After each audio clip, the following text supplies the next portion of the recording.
Hello guys, welcome back to MKS बायोविजन।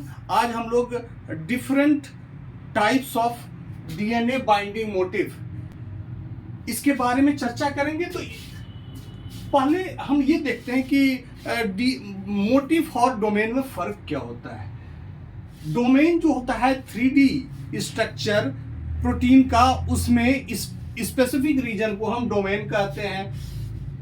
जब protein native folding करता है, यानी कि एक पेप्टाइड या एक से ज्यादा पेप्टाइड मिलकर कोई फंक्शनल प्रोटीन बना रहा होता है, तब उस फोल्डेड स्ट्रक्चर में हम रीजन होते हैं जो कि कोई खास फंक्शन करता है। जो कि जैसे प्रोटीन में है मल्टीपल डोमेन। यहाँ हम देख रहे हैं कि ये प्रोटीन है, इसमें कई डोमेन है। डोमेन एक या एक से ज्यादा हो सकते हैं और एक डोमेन के अंदर मल्टीपल मोटिव्स पाए जा सकते हैं। यानी कि एक प्रोटीन के अंदर एक से ज्यादा डोमेन और एक डोमेन के अंदर एक या एक से ज्यादा मोटिव्स। अब ये हमने दो एग्जांपल लिया है। एक है पायरुवेट काइनेज का। पायरुवेट काइनेज में एक एलोस्टेरिक इफेक्टर के लिए डोमेन होता है और दूसरा सबस्ट्रेट बाइंड के लिए डोमेन होता है। पीईपी जब इससे बाइंड करता है और पायरुविक एसिड बनाता है तो है सबस्ट्रेट बाइंडिंग डोमेन है। और ये जो है जो एटीपी क्या करता है कि एटीपी का जब लेवल बढ़ता है तो ये पायरुवेट काइनेज से लगकर इसके एक्टिविटी को स्लो डाउन कर देता है।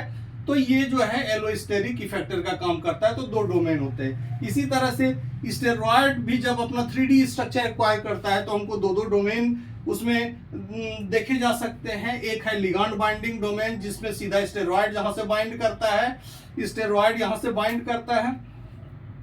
और दूसरा है DNA binding domain, double helix से जाके बाइंड करता है। स्टेरॉयडल रिसेप्टर साइटोसोलिक रिसेप्टर होता है और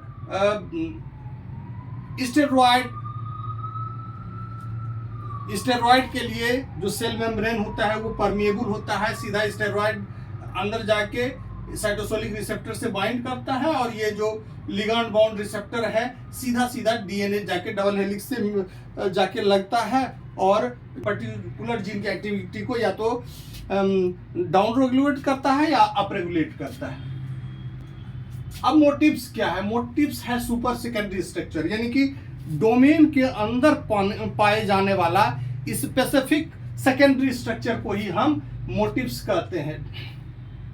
it is formed by alpha helix and beta sheets connected through loops and turns. तो लूप और टर्न के द्वारा अल्फा हेलिक्स और बीटा हेलिक्स आपस में जुड़े रहते हैं, कोई खास फंक्शन के लिए जुड़े रहते हैं, तो उसी को हम मोटिव कहते हैं। अब मोटिव क्या होता है? Motive it is similar in same protein family.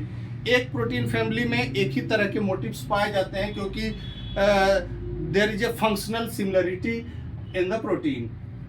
It is encoded by conservative DNA sequence. चूंकि एक ही तरह के अमीनो एसिड के सीक्वेंस होते हैं तो इसको इनकोड करने वाला जो डीएनए होता है उसमें भी सीक्वेंस सिमिलरिटी पाया जाता है। It is characterized by specific amino acid sequence. Specific amino acid sequence होगा तभी तो या तो ये अल्फा हेलिक्स बनाएगा या बीटा शीट बनाएगा, एक ही तरह का स्ट्रक्चर बनाएगा, या तो खास तरह का अल्फा हेलिक्स या बीटा शीट बनाएगा। कुछ एग्जाम्पल हैं जिसमें डीएनए बाइंडिंग मोटिव पाए जाते हैं। इसको हम लोग जैसे DNA polymerase, RNA polymerase, helicase, topoisomerase, telomerase, exo या इंडोन्यूक्लिएज या फिर स्टेरॉयडल रिसेप्टर। तो ये सारे जो एंजाइम्स या प्रोटीन्स हैं इसमें सभी में डीएनए बाइंड डोमेन या मोटिव्स पाए जाते हैं। अब डीएनए बाइंडिंग मोटिव्स मोटा मोटी चार तरह के होते हैं। Helix turn helix, helix loop helix, leucine zipper and zinc finger. लेकिन इसमें भी बहुत ज्यादा वेरिएशन आगे चलकर आता है। अलग अलग तरह के इसमें सब टाइप्स भी देखे जा सकते हैं। Let us discuss DNA binding motive one by one. ये ट्रांसक्रिप्शन फैक्टर है, यानी कि डीएनए बाइंडिंग प्रोटीन है। इसमें डीएनए बाइंडिंग मोटिव पाए जाते हैं और इसी मोटिव से डीएनए बाइंड करता है।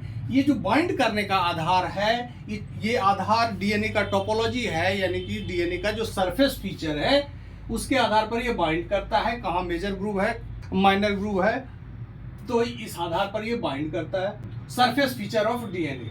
और दूसरा है हाइड्रोजन बॉन्डिंग का पैटर्न, यानी कि डिफरेंट जो बेस पेयर है, एटी बेस पेयर है, जीसी बेस पेयर है, उसका जो बॉन्डिंग पैटर्न है वो भी इस बॉन्डिंग को ज़्यादा स्पेसिफिक बना देता है। अब इसके डिफरेंट टाइप्स को देखते हैं। पहला जो टाइप्स है डीएनए बाइंडिंग मोटिव का वो है हेलिक्स टर्न हेलिक्स, जिसमें कि 2 अल्फा हेलिक्स और एक टर्न पाया जाता है। ये 2 अल्फा हेलिक्स और एक टर्न है। टर्न जो है शार्प बैंड होता है, sharp band in polypeptide. It is made up of 4 to 6 amino acid. Generally ये ग्लाइसिन के बने होते हैं, पॉलीग्लाइसिन के बने होते हैं ये, और इसमें 4 to 6 ग्लाइसिन रेसिड्यू पाया जाता है। अब एक अल्फा हेलिक्स जो है कार्बोक्सी टर्मिनल का अल्फा हेलिक्स, ये रिकॉग्निशन हेलिक्स का काम करता है, यानी कि ये मेजर ग्रुप को आइडेंटिफाई करता है, और दूसरा बाइंडिंग करने में हेल्प करता है। दूसरा अल्फा हेलिक्स बाइंडिंग करने में मदद करता है। यहाँ हम देख रहे हैं कि अल्फा हेलिक्स को आइडेंटिफाई करता है। HTH का एक एक्सटेंडेड फॉर्म पाया जाता है जो कि होम्योटिक जीन से बाइंड करता है। इसमें 3 अल्फा हेलिक्स पाए जाते हैं। अल्फा हेलिक्स, थर्ड जो अल्फा हेलिक्स है वो रिकॉग्निशन हेलिक्स है, जबकि मेजर ग्रुप से बाइंड करता है, जबकि पहला जो है ये माइनर ग्रुप से बाइंड करता है। नॉर्मल हेलिक्स टर्न हेलिक्स होता है, उसमें 60 एमिनो एसिड्स होते हैं, लेकिन जो एक्सटेंडेड फॉर्म है उसमें 180 एमिनो एसिड्स होते हैं, यानी कि एक अल्फा हेलिक्स और एक टर्न एक्स्ट्रा इसमें होता है, और ये होम्योटिक जीन पर बाइंड करते हैं और ये डेवलपमेंट और एम्ब्रियोजेनेसिस को रेगुलेट करते हैं, यानी कि ये वैसे ट्रांसक्रिप्शन फैक्टर पर पाया जाता है जो होम्योटिक जीन से बाइंड करता है। लूपन में केवल 3 से 4 एमिनो एसिड के रेसिड्यू पाए जाते हैं, 7 टर्न होता है, जबकि लूप जो है, लूप में 12 से 28 एमिनो एसिड पाए जाते हैं, कि loop is much larger than the turn. Helix turn helix monomer के फॉर्म में फंक्शनल होता है। हेलिक्स 2 हेलिक्स लूप हेलिक्स यहाँ डायमराइज किया है और तब जाके डीएनए से बाइंड किया है। इसमें डायमराइज करने का मतलब है जब दो कि इसमें डायमराइजेशन मोटिव भी होता है होगा, यानी कि तभी तो 2 प्रोटीन एक दूसरे से जाके एक साथ लगेंगे, इसलिए डायमराइजेशन मोटिव भी है और साथ साथ इसमें डीएनए बाइंडिंग मोटिव भी है। तो ये डीएनए बाइंडिंग मोटिव है और ये डायमराइजेशन मोटिव है ऊपर, तो इस तरह से इसमें 2 मोटिव होते हैं। इसके एग्जाम्पल हैं मायोडी, यानी मायोडी एक ट्रांसक्रिप्शन फैक्टर है जो मसल सेल के डिफरेंशिएशन में हेल्प करता है। थर्ड जो डीएनए बाइंडिंग मोटिव है वो है leucine zipper.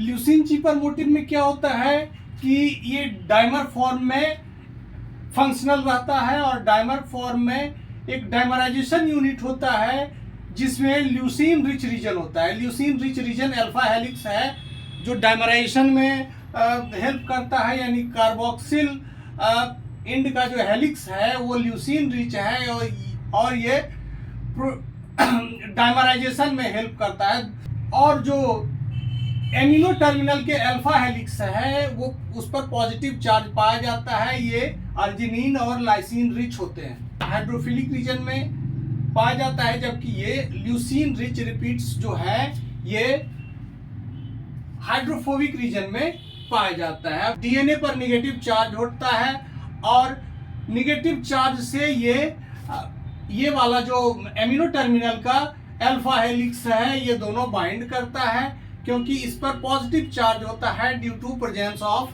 Arginine and lysine. और जो इसका हाइड्रोफोबिक जोन है ये डीएनए से दूर की तरफ होता है, और ये ल्यूसीन के कारण ल्यूसीन के जो साइड चेन है वो इंटर डिजिटेट कर जाते हैं, यानी कि एक दूसरे में घुस जाते हैं, और इस वजह से ये एक जिप की तरह काम करता है। जिप की तरह काम करता है। ये जनरली 30 से 40 एमिनो एसिड्स का ये अल्फा हेलिक्स बना रहता है। ये ल्यूसीन रिच रीजन होता है और करीब 30 to 40 एमिनो एसिड्स का बना होता है ये डायमराइजेशन जोन। अब मोटिव है वो है जिंक फिंगर मोटिव, यानी कि है कि ये मल्टीपल फिंगर लाइक प्रोजेक्शन होते हैं made by 1 alpha helix and 2 anti parallel beta sheet. तो ये फिंगर लाइक प्रोजेक्शन बनाता है जो कि डीएनए से जाके बाइंड करता है। जिंक फिंगर मोटिव के बारे में हम लोग डिटेल अगले वीडियो में देखेंगे। Okay, thank you, bye.